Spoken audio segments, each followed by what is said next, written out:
좋은 아침입니다. 목요일 6월 22일입니다. 우리에게 주신 말씀 어제에 이어서 로마서 12장 9절부터 21절까지 말씀을 함께 보겠습니다. 사랑에는 거짓이 없나니 악을 미워하고 선에 속하라. 형제를 사랑하여 서로 우애하고 존경하기를 서로 먼저 하며 부지런하여 게으르지 말고 열심을 품고 주를 섬기라. 소망 중에 즐거워하며 환난 중에 참으며 기도에 항상 힘쓰며 성도들의 쓸 것을 공급하며 손 대접하기를 힘쓰라. 너희를 박해하는 자를 축복하라. 축복하고 저주하지 말라. 즐거워하는 자들과 함께 즐거워하고 우는 자들과 함께 울라. 서로 마음을 같이하며 높은 데 마음을 두지 말고 도리어 낮은 데 처하며 스스로 지혜 있는 채 하지 말라. 아무에게도 악을 악으로 갚지 말고 모든 사람 앞에서 선한 일을 도모하라. 할 수 있거든 너희로서는 모든 사람과 더불어 화목하라. 내 사랑하는 자들아, 너희가 친히 원수를 갚지 말고 하나님의 진노하심에 맡기라. 기록되었으되 원수 갚는 것이 내게 있으니 내가 갚으리라고 주께서 말씀하시니라. 내 원수가 줄이거든 먹이고 목마르거든 마시게 하라. 그리함으로 네가 숯불을 그 머리에 쌓아 놓으리라. 악에게 지지 말고 선으로 악을 이기라. 아멘. 하나님의 말씀입니다. 한번 더 읽으시면서 묵상하시겠습니다.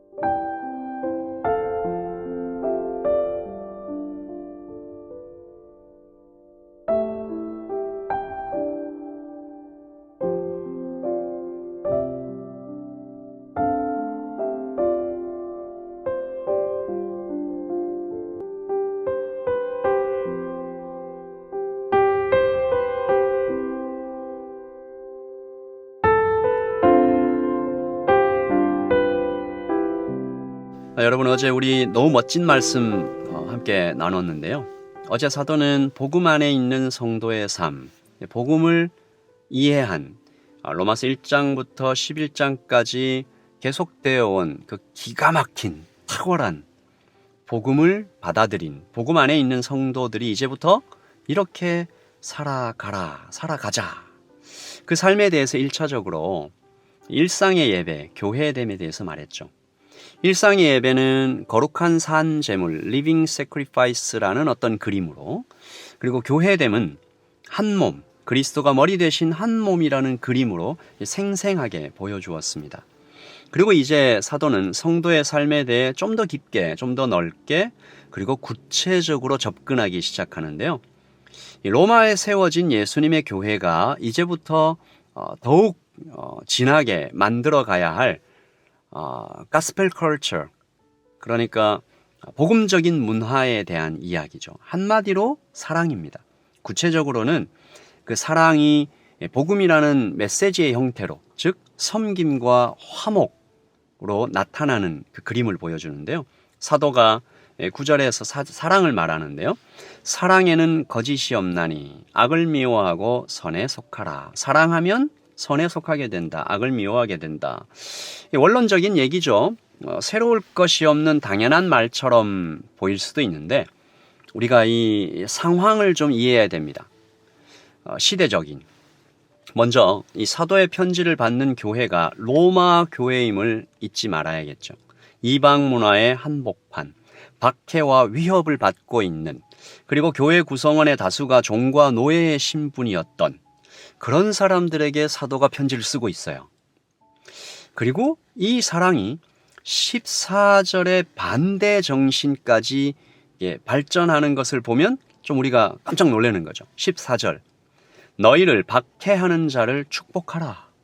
축복하고 저주하지 말라. 그냥 들어도 이거 쉽지 않겠다라는 생각이 드는데 사실 우리는 이 말에 진짜 그림을 잘 상상하기 어려워요. 박해가 어떤 것인지 이렇게 잘 모르니까요. 이 피부에 와서 닿는 폭력, 그리고 흐르는 피, 처절하게 흐르는 눈물, 우리 중 물론 오늘 예배를 함께 드리는 분 중에 경험해 보신 분도 계시겠지만 많은 분들은 이런 걸 잘 경험 못 해보잖아요. 저도 군대에서 아주 부분적으로 이 폭행과 살기에 대해서 조금 경험했을 뿐, 이 죽이려고 달려드는 이 박해는 좀 이 상상 밖의 영역인 것 같아요. 그러나 로마 교회는 어땠을까요? 그것은 일상의 위협이었어요. 문을 열고 나가기만 하면 마주대해야 되는 정말 차가운 현실이었죠.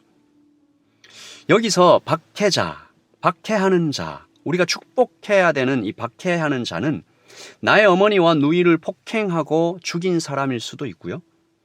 나의 사랑하는 자녀를 끌고 가서 살해한 사람일 수도 있어요. 그런데 그 사람을 축복하라. 이게 가능한 일일까요?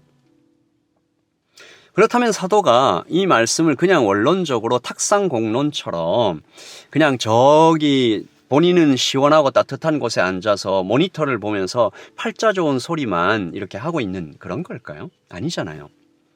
사도는 이것이 얼마나 힘든 일인지 알고 있는 사람이잖아요. 박해를 받아봤어요. 매질을 당해봤어요. 돌에 맞았잖아요. 루스드라에서 사도행전에 나오죠. 루스드라라는 곳에서 사도가 당한 일을 생각하면 그 부분을 읽을 때면 항상 마음이 아파요. 사도가 돌에 맞죠. 유대인들이 막 무리들을 선동해서 돌로 치라 이렇게 이 돌로 얼마나 쳤는지 그 박해하는 자들이 사도가 분명히 죽었다고 생각했습니다. 그래서 성 밖으로 이렇게 데려가 이렇게 뭐 질질 끌고 갔겠죠. 던져버렸습니다. 죽었다 생각했으니까. 사도가 극적으로 다시 살아나서 일어서긴 했지만 아마도 제가 생각하기에 그때의 상처는 사도의 몸에 평생 남았을 것 같아요. 사도는 박해자를 축복하는 것이 얼마나 힘든 일인지 누구보다 잘 알고 있는 사람입니다. 그러나 동시에 그 무게와 똑같이 자신도 박해자였던 과거를 선명하게 기억하고 있었던 사람입니다. 박해자 중 나 같은 사람이 있을 수도 있다. 지금은 미친 듯이 이 시뻘건 눈으로 살기를 띠고 달려들지만 성령께서 그를 어떻게 바꾸어 가실지 나는 알 수 없다. 우리는 알 수 없다. 그래서 그는 이 말을 받는 로마의 교인들이 얼마나 힘들까라는 그것도 알고 있고요. 또 박해자에 대한 성령께서 정말 드라마틱하게 변화시키실 그 가능성에 대해서 알고 있기 때문에 박해자에 대한 이 축복에 대해 좀 길게 자세하게 쓰고 있는 것을 봅니다. 오늘 말씀 여기 보시면 14절부터 21절까지 길게 이 박해자에 대해 쓰고 있잖아요. 그 한마디 한마디에 사도의 눈물과 어쩌면 좀 그 아픔이 좀 배어 있는 것 같아서 좀 숙연해지는 것 같습니다. 17절 아무에게도 악을 악으로 갚지 말고 모든 사람 앞에서 선한 일을 도모하라. 18절 할 수 있거든 너희로서는 모든 사람과 더불어 화목하라. 주님께서 그 가능성을 죽었어도 부활하신 그 주님께서 먼저 보여주셨죠. 그래서 그 주님을 믿는 사람으로서 어떤 사람에게도 일말의 가능성을 남겨놔야 한다. 그도 나처럼 얼마든지 변화될 수 있는 사람이다. 사도는 이 말을 전하며 애틋한 심정을 로마의 성도들에게 보이면서 그 성도들을 다시 한번 좀 부르잖아요. 19절 보세요. 내 사랑하는 자들아. 이 말에 어떤 감정이 담겨 있는지 좀 느껴지시죠? 내 사랑하는 자들아. 19절에 그 마음이 다 담겨 있습니다. 내 사랑하는 자들아. 너희가 친히 원수를 갚지 말고 얼마나 원수를 갚고 싶어. 그런데 그러지 말고 하나님의 진노하심에 맡기라. 기록되었으되 원수 갚는 것이 내게 있으니 내가 갚으리라고 주께서 말씀하시니라. 여러분 원수 갚는 것을 하나님 손에 맡긴다라는 것은 이놈 죽어봐라, 너 함 당해봐라, 나한테 맞는 것보다 하나님한테 맞는 것이 더 아플걸? 하면서 집어 던지는 뭐 이런 증오가 아니잖아요. 용서의 다른 방식이라고 불러야 될까요? 여러분도 경험이 있죠? 내 안에 미움이 남아있으면 절대로 그 사람을 하나님께 맡겨드릴 수 없습니다. 그래서 어쩌면 이것은 꽤 높은 차원의 믿음과 용서인 것 같아요. 하지만 사도는 여기서 멈추지도 않습니다. 사도의 권면이 계속 단계를 높여가고 있음을 우리는 보게 돼요. 처음에는 축복해라, 저주하지 말라라고 했다가 그 다음에 하나님께 완전히 맡기라고 하잖아요. 이제는 20절부터는 아예 실제적인 도움을 줘라. 와, 이거 어디까지 가는 거예요? 20절. 내 원수가 줄이거든 먹이고 목마르거든 마시게 하라. 그리함으로 내가 숯불을 그 머리에 쌓아놓으라. 이 예수전도단이 이 정신에 너무 감동하여 반대정신이라는 이 단어도 만들었던데요. 여러분, 숯불을 머리에 쌓는다라는 것은 그를 부끄럽게 하라는 말이잖아요. 당시 숯불은 모든 가정에 꼭 필요한, 겨울이면 더 필요하겠죠? 모든 가정에 꼭 필요한 난방과 또 요리를 위한 열원이었습니다. 소스였죠. 이걸 그러니까 꺼뜨리면 안 돼요. 꺼지기 전에 또 새로운 나무를 넣고 숯을 넣어서 계속 유지돼야 되죠. 꺼지면 어떻게 돼요? 어떻게 해야 돼요? 옆집에 가서 그 불씨를 얻어와야 돼요. 그런데 어느 날 내 원수가 나를 찾아왔네. 숯불 좀 나눠달라고. 그와 내가 원수인지 나만 알아요? 아니, 그 사람도 알아요. 그러니까 그 사람이 나에게 찾아왔다는 것은 그의 사정이 얼마나 절박한지 말해주는 거예요. 그때 내치지 말고 넉넉히 주라는 것입니다. 숯불만 주지 말고 밥도 주고 물도 주래요. 얼마나 대단한 사랑인지 몰라요. 단순하게 우리가 입으로 말하는 사랑이 아니고요. 내 살을 찢어주는 것 같은 복음적인 사랑이죠. 사도는 오직 이 사랑만이 세상을 이길 수 있다라고 말합니다. 21절. 악에게 지지 말고 선으로 악을 이기라. 저 또한 이것을 어떻게 실천해야 할지 하나님께 늘 지혜를 구하고 있습니다. 하나님, 혹시 저하고 이렇게 좀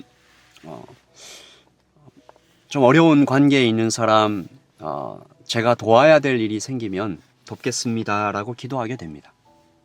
하나님, 돕겠습니다. 사랑하겠습니다. 축복하겠습니다. 쉽지 않지만 하나님 말씀을 따라 그렇게 순종해 가기를 원합니다. 라고 기도하죠. 여러분, 그리고 이 사랑이 세상을 이기는 이 기적, 실제로 일어난 것 우리가 역사 속에서 알고 있죠. 로마의 전염병이 돌았을 때, 지진이 났을 때 목숨을 걸고 그들을 돌봤던 사람들은 교회였습니다.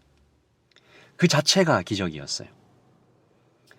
그 이후에도 기적이 계속 일어나는 것을 우리가 알 수 있습니다.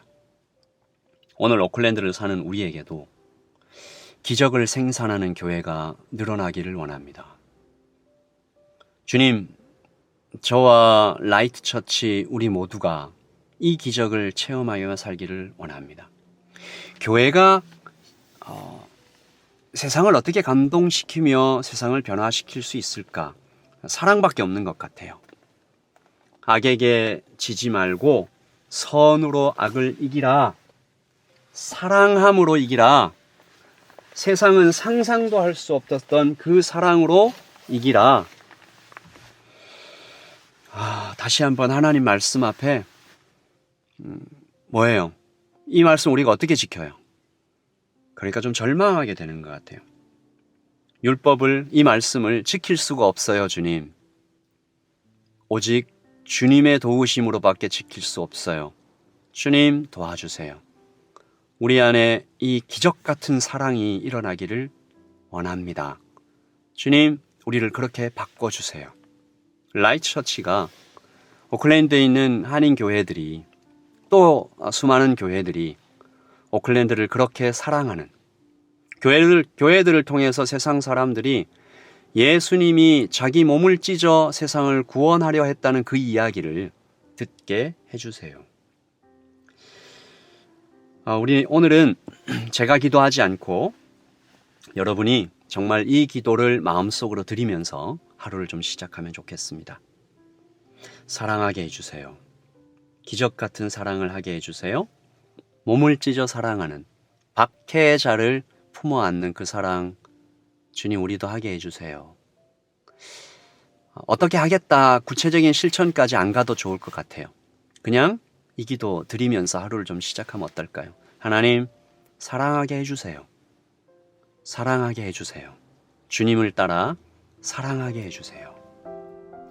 여러분, 이 기도로 하루를 시작하면서 여러분 삶 가운데 하나님의 샬롬이 실천되고 이루어지기를 소원합니다. 샬롬. 기도함으로 하루를 시작할게요.